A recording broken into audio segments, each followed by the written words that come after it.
And I guess we're live. Hello, everybody. Douglas V. Gibbs. Let's see.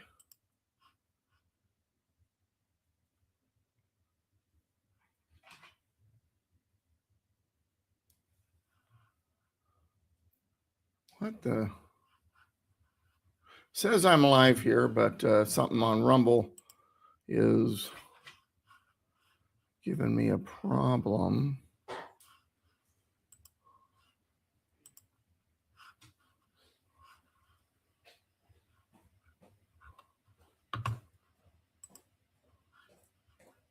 Select the place.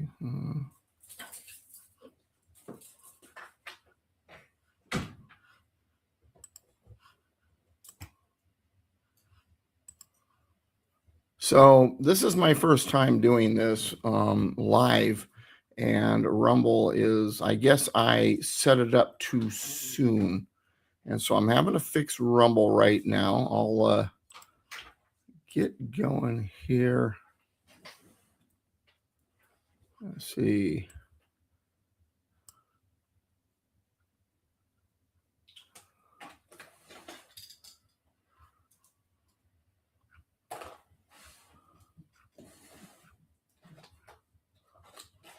There we go.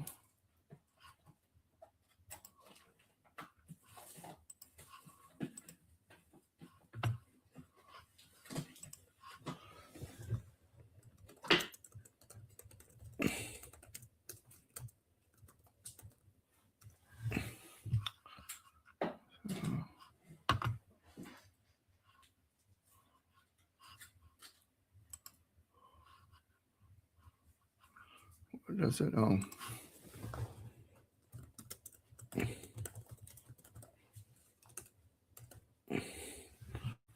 I'll fix all the details later. Let's do this.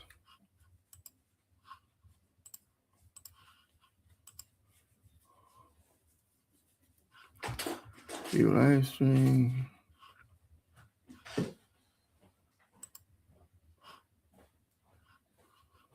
Yeah, for some reason Rumble is not playing nice. So let's see here. So we'll figure it out. Rumble, you may or may not get your video this week.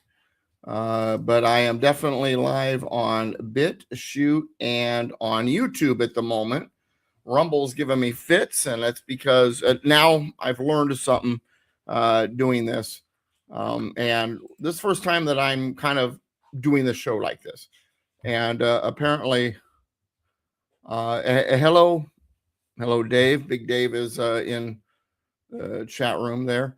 So I'm figuring it out. We'll get it. We'll get this done. So Rumble, I'm sorry, screwed it up. But this is, like I said, this is new to me. Let me give you a little background here on this real quick and what we're trying to do here, and we'll get it fixed next week. Because for me to sit here and try to get it going, let's see, go live. Yeah, Rumble's not playing nice. So let's see here. Edit.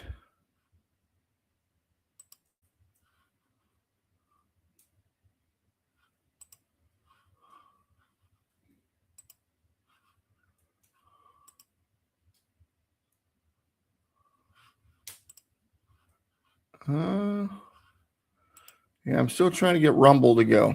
So not playing nice with me.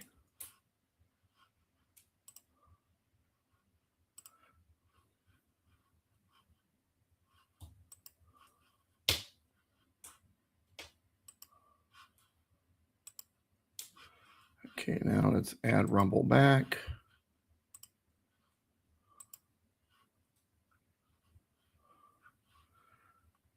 This is so much fun figuring this out. And okay, it looks like Rumble's working now, I hope.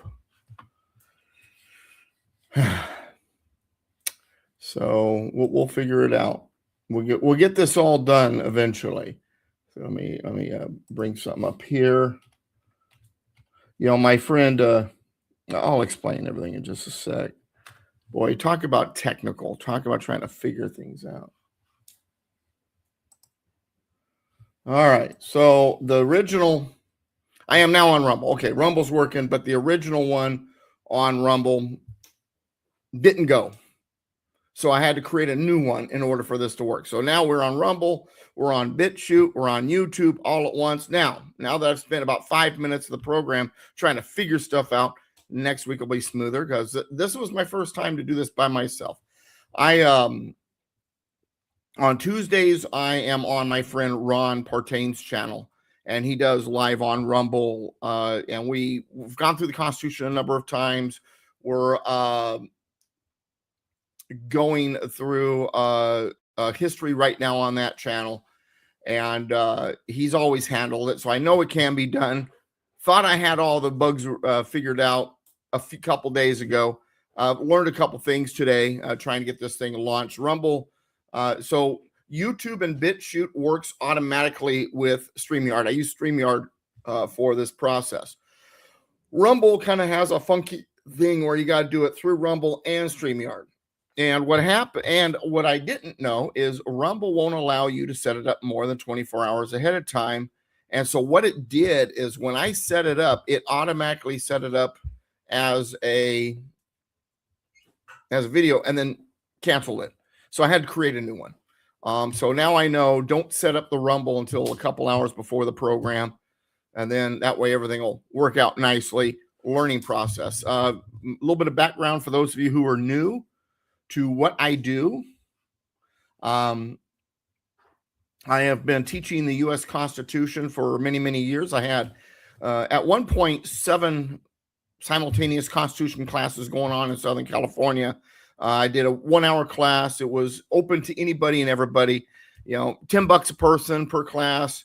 And it was just in case you wanted to know about it. It wasn't for naturalization, anything like that. I just did it because I'm a constitutionalist and that's what I do. And I also have taught U.S. history, economics, and government to homeschool middle schoolers and high schoolers. Did that for many, many years. The final year I did it, it was at a private school that on paper was basically a homeschool system. So I had my own classroom and I had a middle school class and a high school class for U.S. history. And a lot of people will say I'm an expert on this stuff. I'm not sure I want to be an expert. And X as a has been, spurt as a drip. Some people call me a constitutional scholar. Well, I don't have the education for it. So let's see.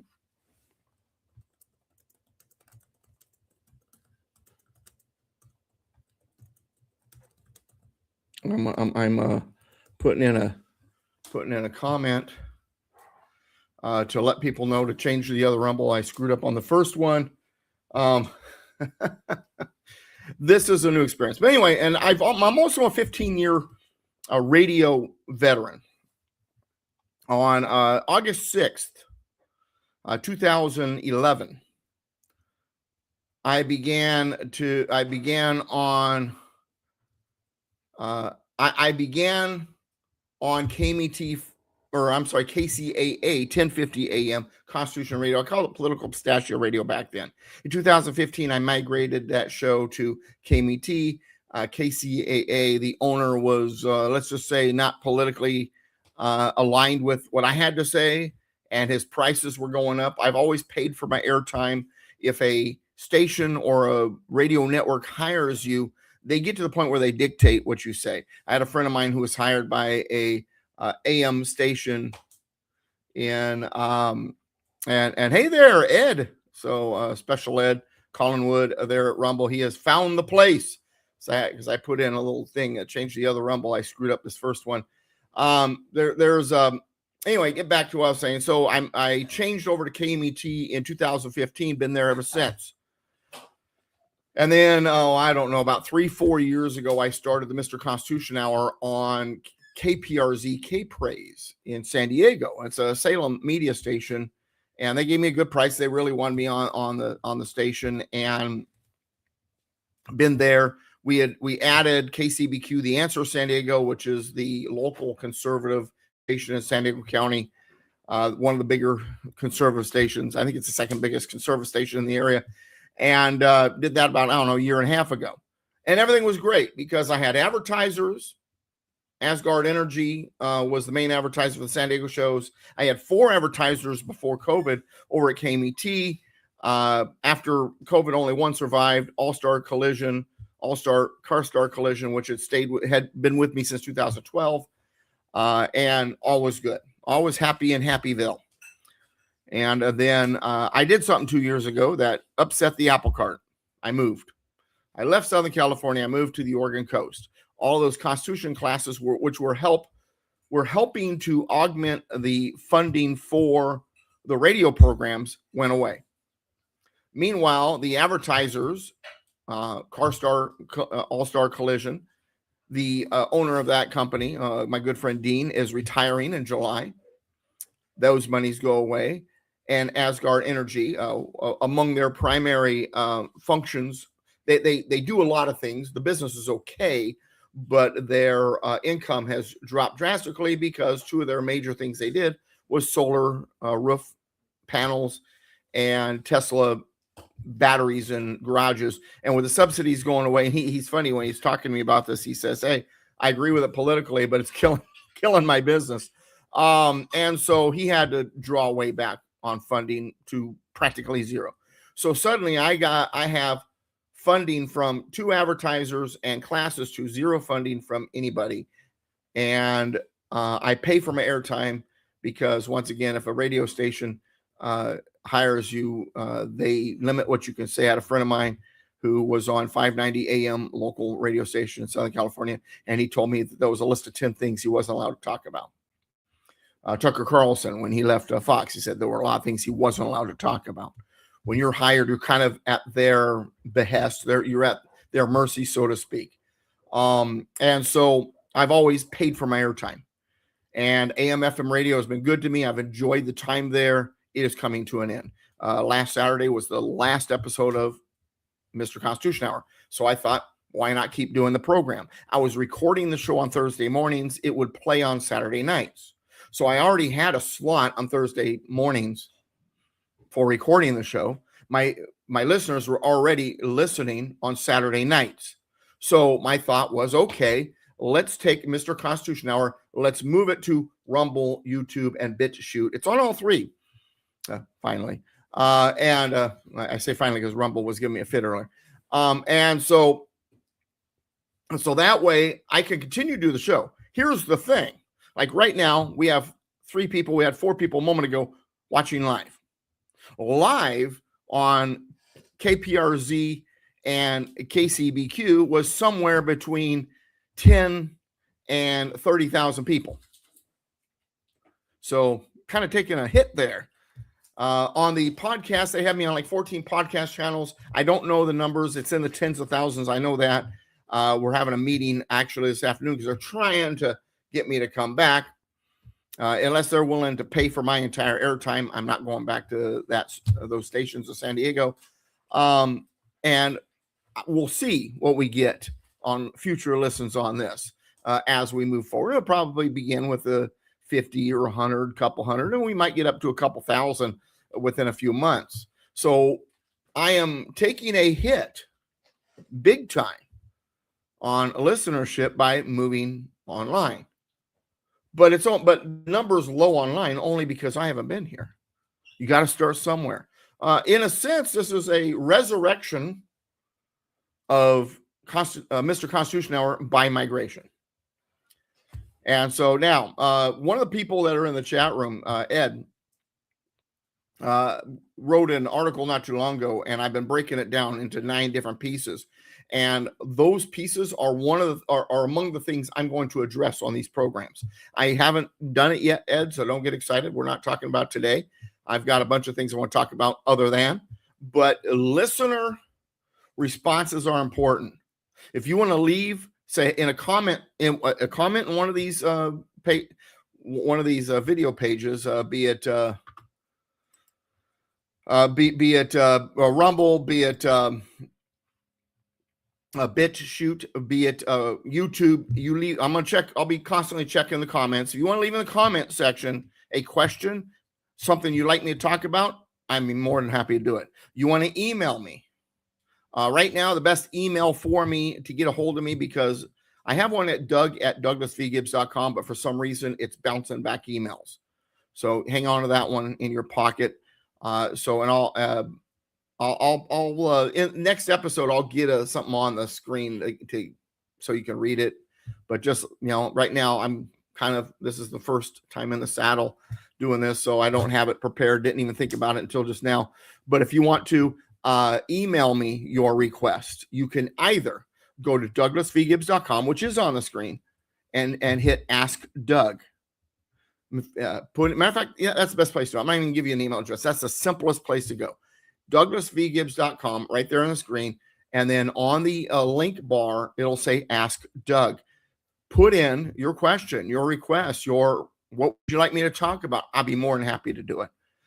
So anyway, now that I've gotten all of that silly stuff out of the way, and I'm on my own here.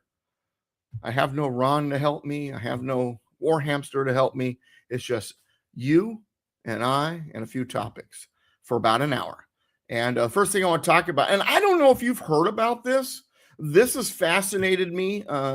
And it really, in a way, shows kind of a symptom of what's going on in this country. I first saw this on, I think it was Gutfeld or Jesse Waters, one of the two. And they're talking about lefties pushing this idea of microlooting, this defense of shoplifting. Because, and the thing is, these lefty podcasters and people are pushing this idea, TikTokers, all that. If Jesse, I can't remember if it was Jesse or Gutfeld, one or the other. I think it was Jesse. He did kind of a background check, and these lefties, these what do they call them? Influencers. I guess you could kind of call me that. I don't know if I like the term. I'm not out there to influence you. I'm out there to give you information, and then you can decide what to do with it. But these influencers out there, these social media people like Hassan Piker, I think is one of them, people like this, and they're pushing this idea of micro-looting, shoplifting. They're privileged elites. So this defense of shoplifting by privileged elites, well, this kind of reveals a deeper rot in our national character.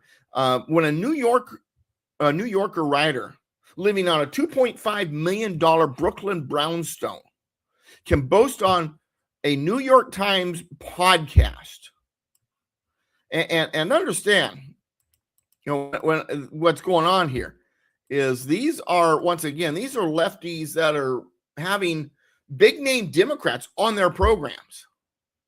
These are people who brazenly are leftists and got this big podcast, and they're saying, hey, it's okay to steal from something like Whole Foods. No remorse. When you see that, you're witnessing not just tolerated hypocrisy, but a fundamental rejection of the moral foundations that once sustained American liberty. This country is founded on a moral religious foundation. This phenomenon that they're calling microlooting, it's presented as some type of righteous resistance against corporate excess. And I get it. My allies, even I, and a lot of the people out there, big corporations of danger. I get that. Incremental demoralization. Exactly. Ed, that's a good way of putting it. And so don't get me wrong. I'm not going to sit here and say, oh, well, I'm going to defend all these corporations. I get it. When you have large corporations, very wealthy corporations that decide to take that wealth and power and collude with government and push for monopoly capabilities or for certain political movements or whatever, that's a bad thing. So please don't misunderstand me when I sound like I might be defending large corporations. I am, and I'm not. I'm not a fan of these large corporate structures and entities that collude with government and they play these but I have no problems with a corporation getting large, doing well. moving goods, providing jobs, putting capital into our system. That is what America is about. I have no problem with the wealthy and the big corporations. My problem is when they begin colluding with each other or with government. So first of all, and so what has happened with the hard left, because they're communists, they're Marxists. Let's say it what it is, call it what it is. They hate any private corporation. Why? Because they believe in a communal Marxist type system. So this idea of microlooting is being presented as this righteous resistance against corporate excess. So you got Gia Tolentino and her fellow leftists arguing that stealing from big corporations is justified because the rich don't play by the rules, and why should I? Yet a real working class New Yorker like Andrea Jones from Public Housing correctly observed, she's hurting me. She's not helping me. Why? Because when that theft is going on, corporations, businesses, big, small, in between, whatever, everything is about the cost of doing business.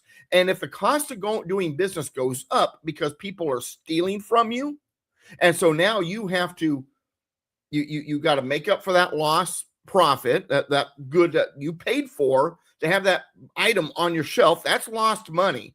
Now you've got additional security, additional people on hand, whatever it takes to stop the theft, you have an increase in the cost of doing business.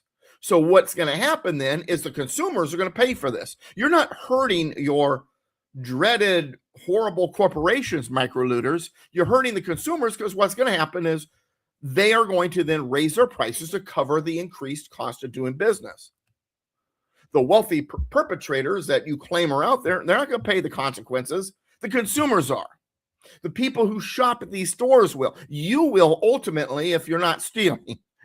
So what we're witnessing, and understand, this is not about corporations or socialism as much. I mean, it is, but what it really is we are seeing the logical end point of decades of moral subversion, a systemic infiltration of Marxist theology into our most cherished institutions. This isn't random lawlessness.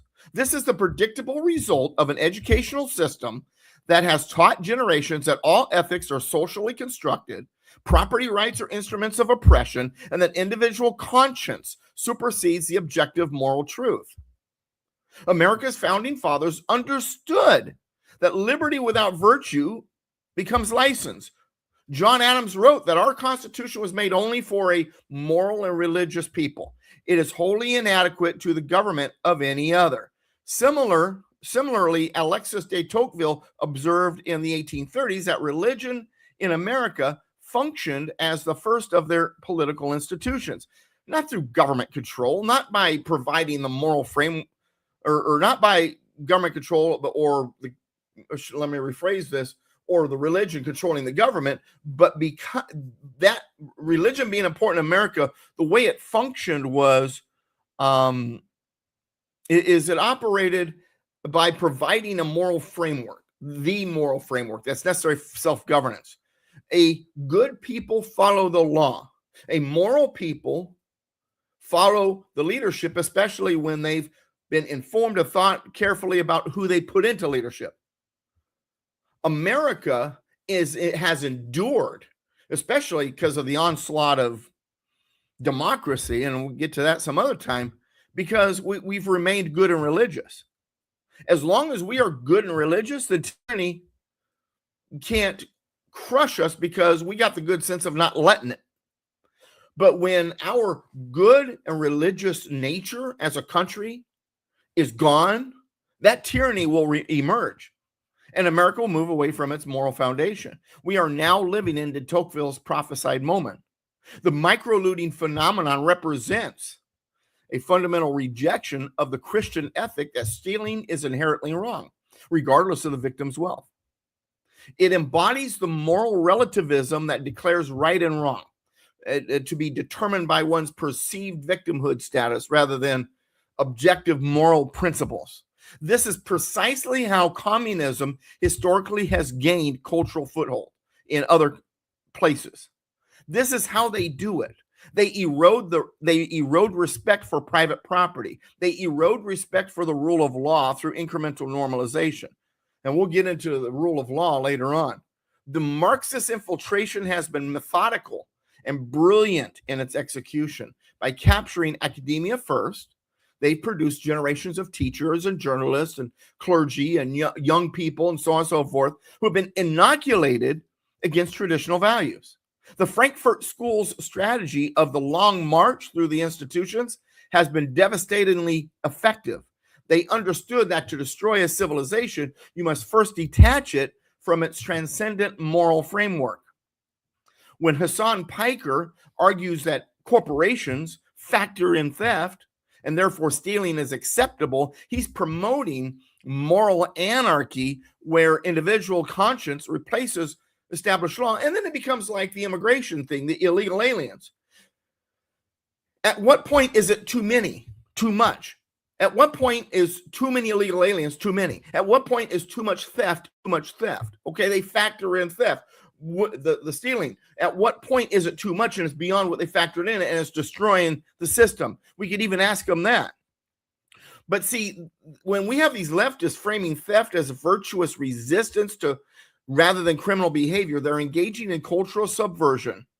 They are eroding our country from within. And this hypocrisy is staggering because these, Hassan Piker and Tolentino, saying that they advocate for stealing from corporations. They live in luxury. In the very system they condemn has and is provided for them. As one Reddit commenter aptly noted, you're hurting the corporation. You're not hurting the corporations. The consequences are felt by the workers who get grilled about their location shrinkage numbers, and the rest of us that now have to push a button and wait for someone to come unlock the toothpaste cabinet. I mean, you've seen it, right? You go to these stores like Walmart or whatever, and it's a small item. You got to sit there looking for someone to help you. And of course, they're never around. And then when they finally show up, then they unlock the cabinet, you finally get your item, and then they put it in a little box or they send it up to customer service. This is because of the microlooting. This is because of theft. This is because of shoplifting. And the leftists sitting here, at least the leftist influencers and probably the AOCs and so forth. I haven't heard them say it, but I'm sure they are praising it. This is because they want the chaos. And this is a spiritual battle disguised as political turmoil. And it demands more than some legislative solution. We can't regulate our way back to moral clarity. The path forward requires something like a great awakening, a restoration of the understanding that our rights come from God, not government. That there is objective moral truth. There's a right and wrong. Individuals are called to personal virtue rather than revolutionary action against perceived oppression that they perceive because they've been told and they just believe it. And the question becomes, how do we foster such an awakening when so many of our institutions have been compromised? Well, the answer, I think, begins with recognizing that political solutions alone are insufficient. How can we, and for those of you who are longtime followers of me, you've heard me say this a number of times. How can we get our political house in order if we don't get our religious house in order? How can we get our political house in order when our churches are not even following biblical principles and they're given in to the pressures of a secular leftist whatever system? This awakening has to begin in our homes, our communities. Our parents and grandparents have to pass on not just political values, but moral and spiritual truths to the next generation. And I mean, don't get me wrong, I'm just as guilty. I have 2 kids. And when you're young, I get it, man. You're just trying to make a living. You're just trying to get some rest after a full day's of work. And I didn't have my kids in Sunday school every Sunday. I wasn't being the spiritual leader in my house. And what I have, at least of half my kids, one of them is right in line with what's going on here. Fortunately, the other one, not so much.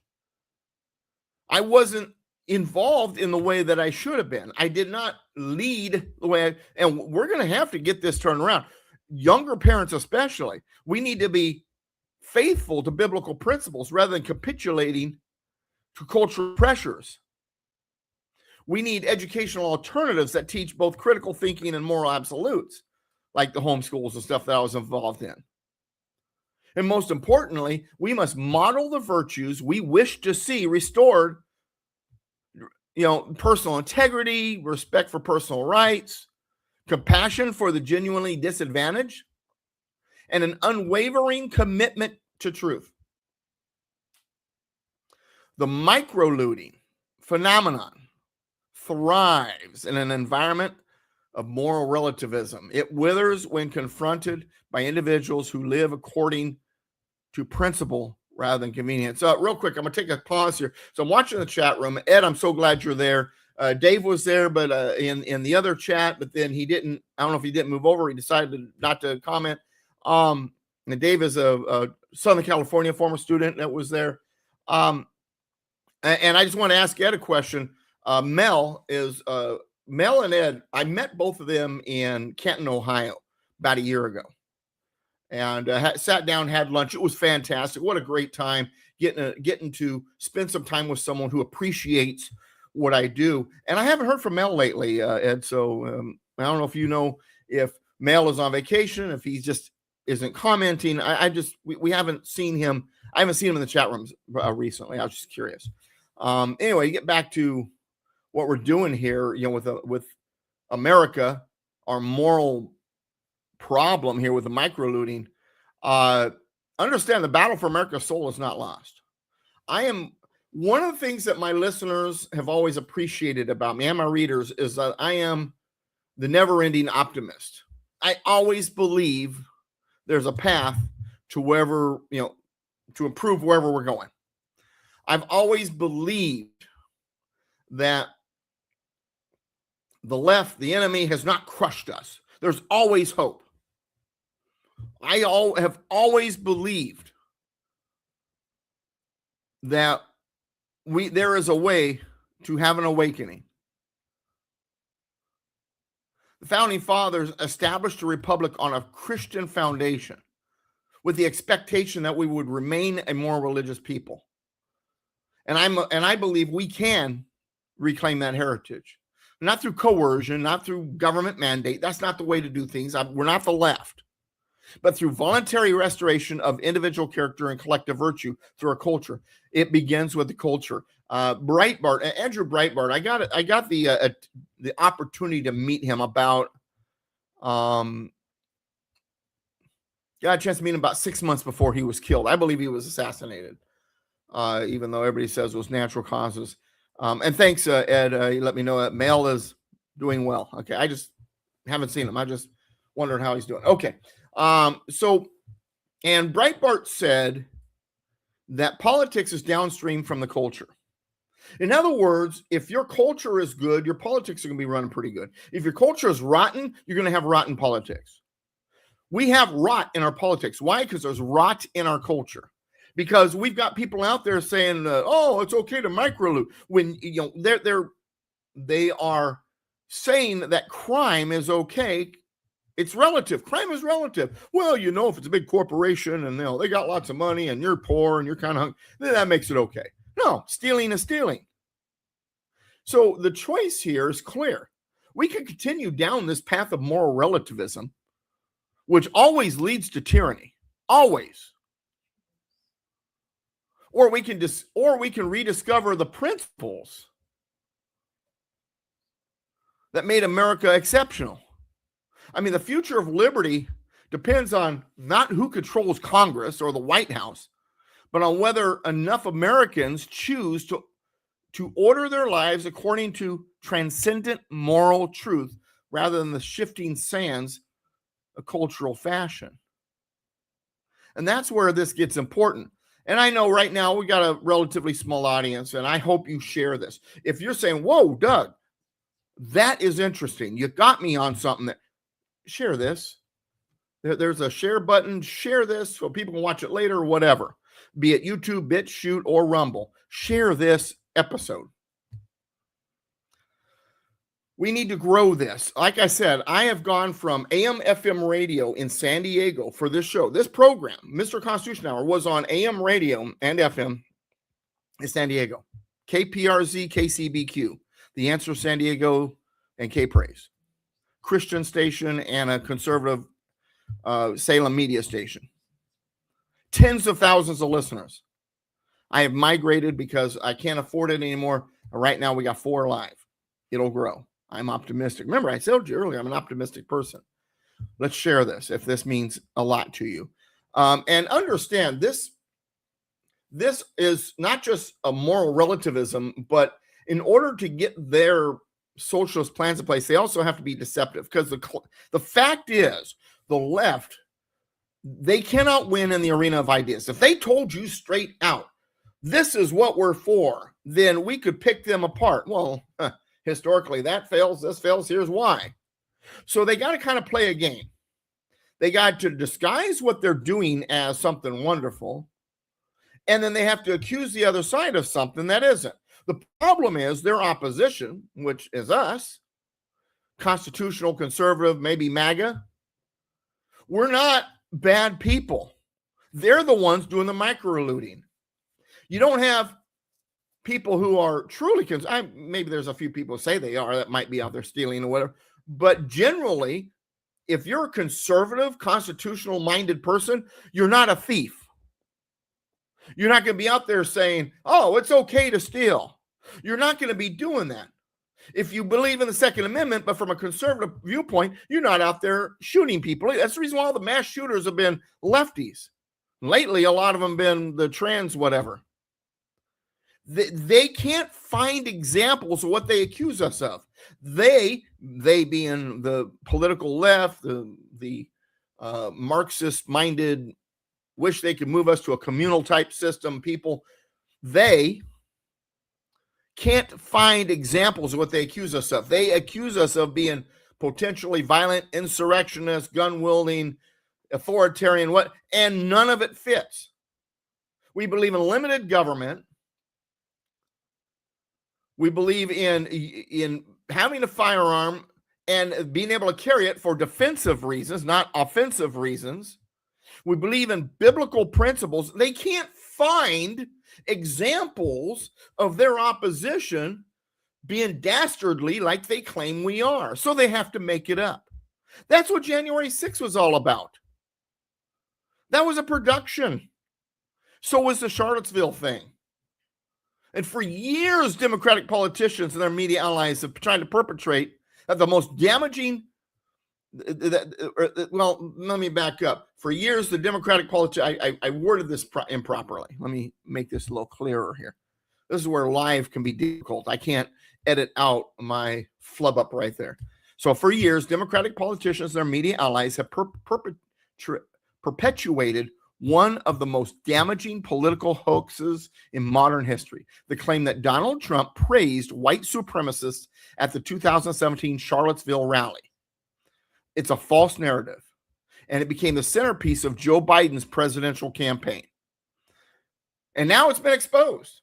It's been exposed not just being just misleading, but part of an elaborate deception orchestrated by the very organization claiming to fight hate. So Charlottesville and the Southern Poverty Law Center, it all comes together. Southern Poverty Law Center recently got nailed for basically doing what they can to hold up their enemy. You can't claim that there's white supremacists out there. You can't claim that the racism's out of control if there are no racist and white supremacists out there. So they found the white supremacists and racists, the KKK and things, and then they paid them to help them grow so that they can have an enemy to claim they're against. And Trump unequivocally condemned those groups that they're saying he's aligned with, which they've been funding so you can keep them in place so that, hey, Mel, good to see you, buddy. Mel just popped up. I was just asking about Mel earlier, and Ed must have said, hey, Mel, Doug's on the air. You want to check it out? Cool, Mel. I'm glad you're here. So, and so Trump said, quote, "We condemn in the strongest possible terms this egregious display of hatred, bigotry, and violence on many sides, on many sides. It has no place in America," unquote. He specifically denounced the KKK, neo-Nazis, white supremacists, and other hate groups, and called racism evil. Silvermine, good to see you. And so, and this has been misquoted. Well, this very fine people remark.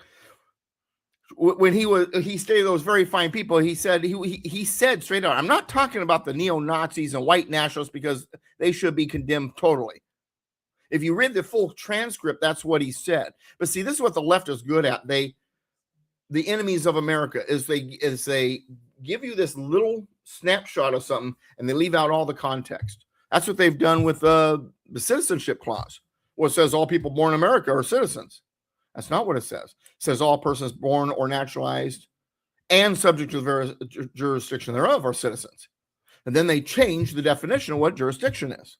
This is what they do. They give you a snapshot. They leave out the context. And that's what they did with Charlottesville. And the most damning revelation came just recently, just last month, when the Department of Justice under acting attorney Todd Blanche, because remember, Bondi stepped down and Blanche, who was the assistant, I love this guy, stepped in. And he indicted the Southern Poverty Law Center, the SPLC, on multiple charges, including criminal defrauding of donors, money laundering, and manufacturing the extremism it purports to oppose by paying sources to stoke racial hatred. Like I said, they have to manufacture what they claim we are, because constitutionalists, conservatives, Trump MAGA supporters, these people aren't out there operating in a manner that the left claims. So they have to manufacture it. Silvermine, they are skilled at framing, and the right doesn't know how to counter it. I think exactly. Well, part of the reason is because we've been taught all our lives that if you're in someone's face, it's rude.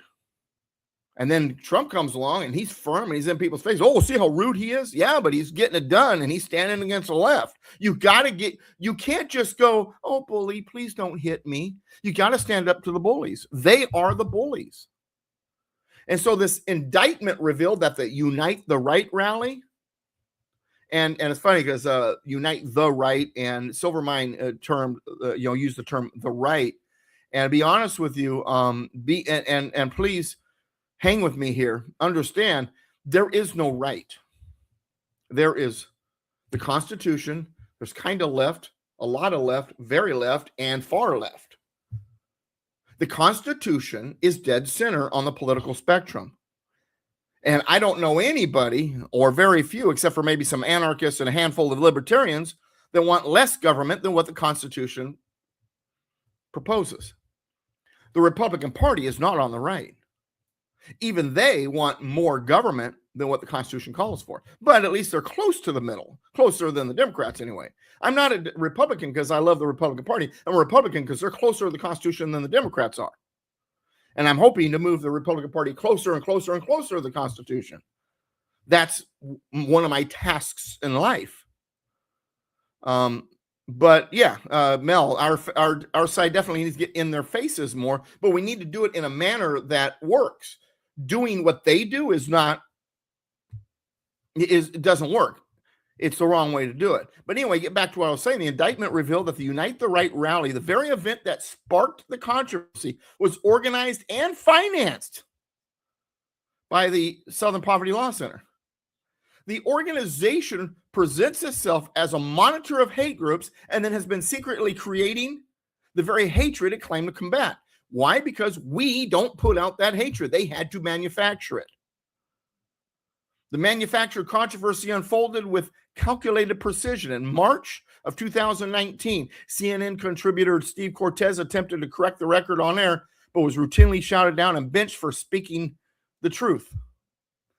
April 2019, Joe Biden launched his presidential campaign with the Charlottesville lie as its foundation, claiming Trump's bulging veins of racism inspired his run. August 2019, Dennis Prager and PragerU helped expose the hoax with a viral video reaching over 10 million viewers. September 2019, CNN permanently removed Cortez from the air, specifically because his truth-telling about Charlottesville didn't fit their narrative. You're either pure on our narrative, even if it's a lie. If you try to expose it as a lie, you're gone.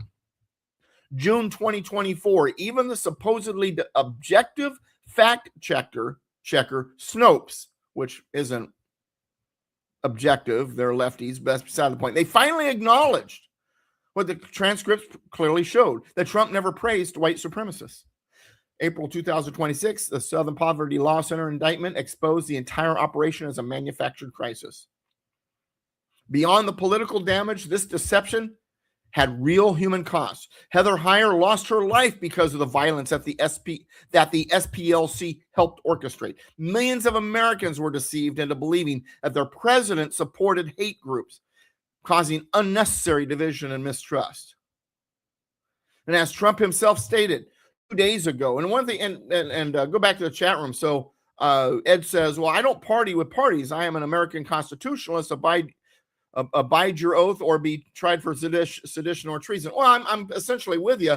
But the thing is, to get anything done, you've got to align yourself with a party. That's just, unfortunately, that's the way it is. And that's what Trump did. Trump isn't a Republican. He's an independent. But he ran as a Republican because he knew as an independent he couldn't get elected. And what he's done since he's been in the Republican Party is he's remaking the Republican Party. The establishment Republican Party is on the run. There's very few characters left of that old party. It is becoming Trump's Republican Party. And so for the first time in my life, I am truly proud to say I'm registered as a Republican. I feel more like the Republican Party is more in line with me than ever before. Get back to what we're talking about with the violence. Trump said 2 days ago, a young American woman, Heather Heyer, was tragically killed. Her death filled us with grief, and we send her family our thoughts, our prayers, and our love. The federal government opened a civil rights investigation into the attack, demonstrating Trump's commitment to justice. If he sided with the white supremacists and all that, he wouldn't have done that. The Charlottesville hoax represents a broader pattern of media deception aimed at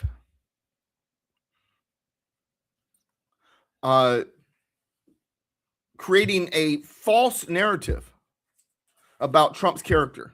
It distracted from his policy successes, and it generated fundraising opportunities for organizations like the Southern Poverty Law Center, who claim to be fighting the very hate they were secretly funding. This exposure demands full accounting. Steve Cortez, remember the guy who got fired from CNN? He wrote an article, Charlottesville, the deceit underlying the hoax. Posted at Real Clear Politics Notes. Only a full accounting now can begin the process of healing and truth-telling. The American people deserve to know the extent of this deception and how it was used to manipulate public opinion. The indictment of the Southern Poverty Law Center should be just the beginning of uncovering the truth about how far leftist organizations are, how far they're willing to go to undermine a duly elected president. And I'm not going to sit here and argue with you about Trump. I really don't care what your opinion about Donald Trump is, in the sense of whether you agree, disagree, kind of disagree, love what he does, don't love some of what he. I'm not even getting into that conversation with you. But here's what I do know. The Charlottesville saga represents a preventable and despicable tragedy that unveils the systemic duplicity of the left in America. Their demand for hate, their hatred of Trump, their hatred of anybody who stands against them has far exceeded the actual supply of hate out there. And they had to pay to manufacture bigotry so that they could then oppose it. Trump correctly stated, racism is evil and has no place in America. I'm good with that. Now, we all have a certain level of prejudices. We like what we're comfortable with, what we're familiar with. We love our neighborhood and don't like this neighborhood, this type of people, that kind of. Hey, and it's like I tell people, I am seriously prejudiced against assholes and idiots. That first word, one, I can't use on radio, so welcome to online. And I try not to spend too much time arguing with idiots because they'll drag you down to their level and beat you with experience. But that doesn't mean that you don't engage at all and that you run from it. They've got to be defeated. Because, see, their racist narrative is more important than the truth. I know, and I've always known the truth deep down about the liberal progressive Democratic Party all along. This emerging evidence, though, still shocks and amazes me. This indictment of the Southern Poverty Law Center, this exposure of all this stuff with Charlottesville, it even though it doesn't surprise me, it does. The DOJ, like I said, hit the SLPC with like 11 counts, fraud and all that jazz. They paid, they manufactured, and the situation exemplifies several problematic aspects of modern identity politics. The apparent exploitation of racial tensions for financial gain and political power, with the SPLC allegedly funding extremist groups to create a problem they could then claim to solve. And I remember as a friend of mine who was running for office, and he used to be a Democrat, and he used to be the head staffer for a particular Democrat. He wound up running against that Democrat as a Republican later, and he was in this meeting, and he says in this Democratic Party meeting, this is in LA, Los Angeles, and he says, hey, instead of complaining about certain problems, why don't we find a solution? And the room went silent, and someone turns and says, well, then what would we run on? They propagate and continue to feed the problems. They want them to exist. They create them so that they could claim they're going to solve them. They never will. But that's where the money comes from. We need money to fix this problem. They never solve the problem. The money keeps coming in. The political promises. This situation exemplifies several problematic aspects in modern identity politics. So there's one that I just said. Two, the way Democrats have used events like Charlottesville for electoral advantage. Joe Biden specifically cited Charlottesville for his reason for running for president. And the Democratic Party continues to receive approximately 90% of the black vote, despite polls showing many black voters holding moderate or conservative views. And some Hispanic voters too. I've got my brother-in-law says, hey, my mom agrees with you on every issue, but she voted for Hillary. This is back in the 2016 election. I said, well, why should you vote for Hillary? So because so even though she agrees with Trump on everything, she believes he's a racist and that he might have her friends at church deported. They listen to this stuff, and even though they disagree with the Democratic Party, they believe the garbage. I mean, we've got this tendency to label legitimate policy disagreements as racist. This is what they're doing. And when Democrat candidates in California equated requiring truck drivers to learn English with racism, people believed it. And the Southern Poverty Law Center, they've denied all of the allegations. They call them false, and then the complacent media gets behind them and, see how Trump is attacking this poor organization. And there's people out there just because they can't see beyond the tip of their nose, as I like to say. The indictment against the Southern Poverty Law Center, the information about January 6th about Charlottesville raises serious questions about whether some organizations on the left have become so invested in maintaining a narrative of pervasive racism that they're willing to fund the very extremism they claim to oppose. This situation underscores the concern that identity politics has become less about addressing genuine injustices and more about maintaining political power through division. When an organization allegedly pays white supremacists to organize rallies and then uses those rallies to raise funds, it suggests a cynical manipulation of racial fears that undermines both genuine civil rights work and national unity.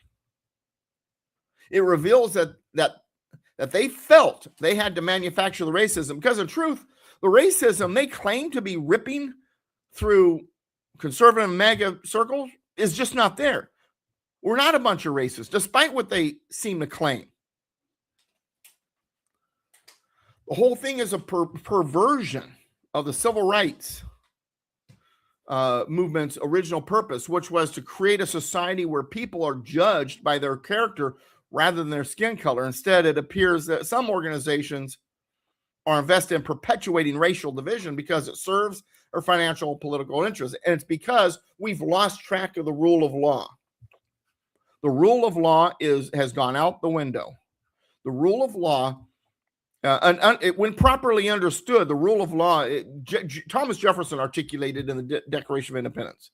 Authentic rule of law is grounded in the laws of nature and of nature's God, a moral and legal order that pre-exists government and stands above the will of rulers, judges, shifting public opinion. It is a framework rooted in objective moral reality, binding on both the governed and those who govern, discovered rather than invented by man. The distinction between the rule of law and what I term the rule of man becomes starkly apparent when you examine the philosophical foundations of them. The rule of law is inherent by the Creator, self-evident, applies universally, existed before the emergence of governments, applies individually, is based on moral principles, is unalienable, and is affected by an individual's pursuits. By contrast, the rule of man, and I tell people, if you abandon the rule of law and you embrace the rule of man, it don't take very long before you start dancing around a golden calf. The rule of man is provided by government, made evident by the ruling class, applies invariably based on the whims of those in power, applies collectively, is based on secularism and relativism, is separable by government mandate, and quells individual pursuits in the name of manufactured concepts of equality or equity.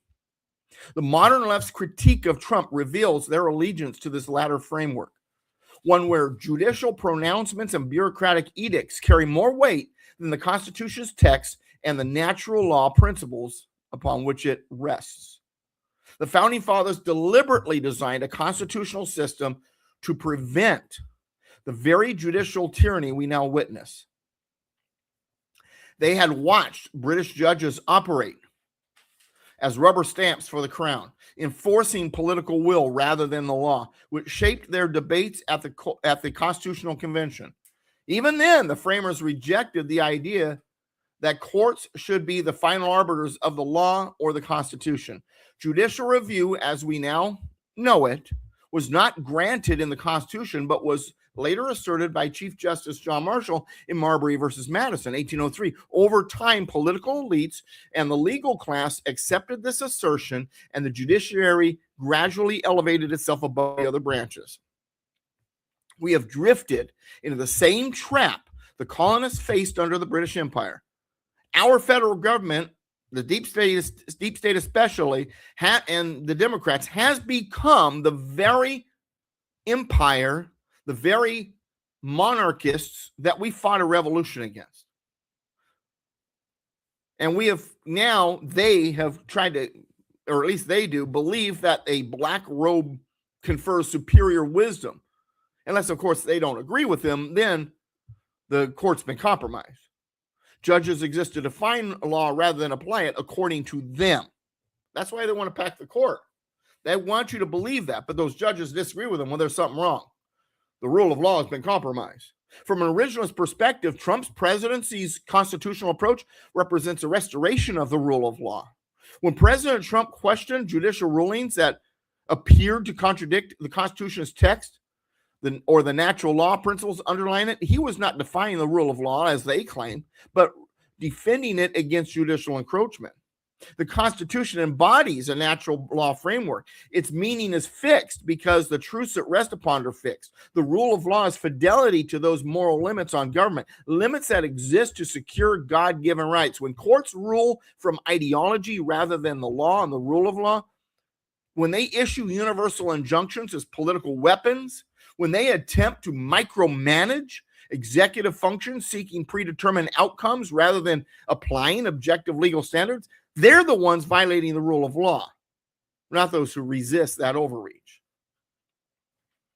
The American constitutional system was established as a republic based on the rule of law, not a democracy based on the will of the majority or the pronouncements of unelected judges.